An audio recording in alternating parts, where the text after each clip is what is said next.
Please let me know if this is not coming through. So I'm looking at my this workbook here, and I'm scrolling down here.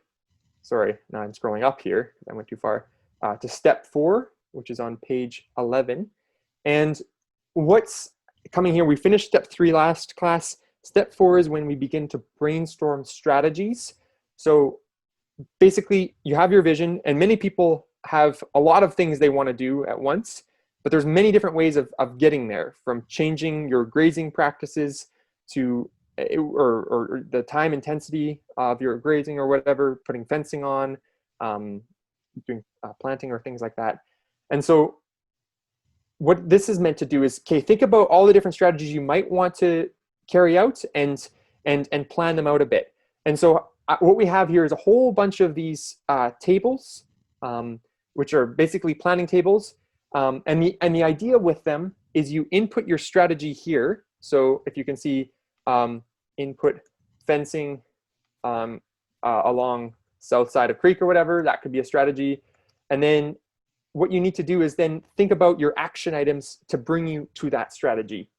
So all the things you need to do to get there. So buying fencing materials and putting in the labor. It's pretty simple in this case, perhaps, or planning it out first could be a strategy. And then for each of those, you can fill in your expectations for cost and labor and date complete for each of your action items to bring you to your strategy. And then you can sum that up at the bottom there. And then you can also put in here indicators of failure of that strategy as well. So you could have indicators that you're trying to achieve with this. You're trying to improve the revegetation of your riparian area. And so you could basically, if that's not working, you're not seeing the regeneration happening, you could say that still seeing lots of fizzle or something like that. And be more specific than that. And here you can sort of say when you want to monitor this. So this is kind of a lot to take in here. But basically how this table works, yeah, you input your strategy, you think about your action items to get to your strategy, you put indicators of failure, and then you can rinse and repeat for a whole bunch of different strategies. You can fill in multiple strategies that will bring you to your vision, and kind of cost them out with this table.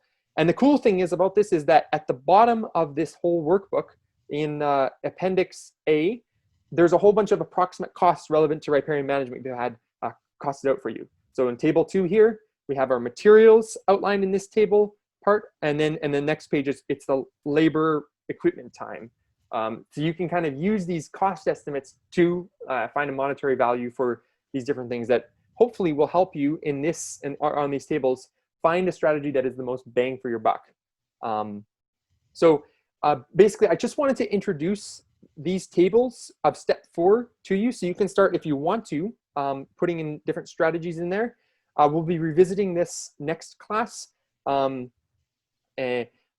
because we'll be going into more strategies. We've only kind of shared certain strategies this class. Mostly we focused on a kind of management of existing land use activities, grazing management, recreation management,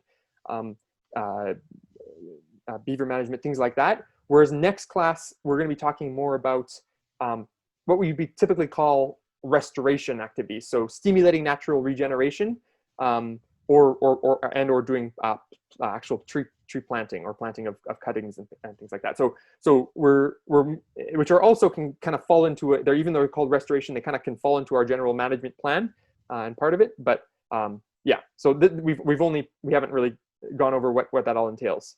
But if you have some ideas for strategies to put in here after this session, that's totally cool, and we can start doing that.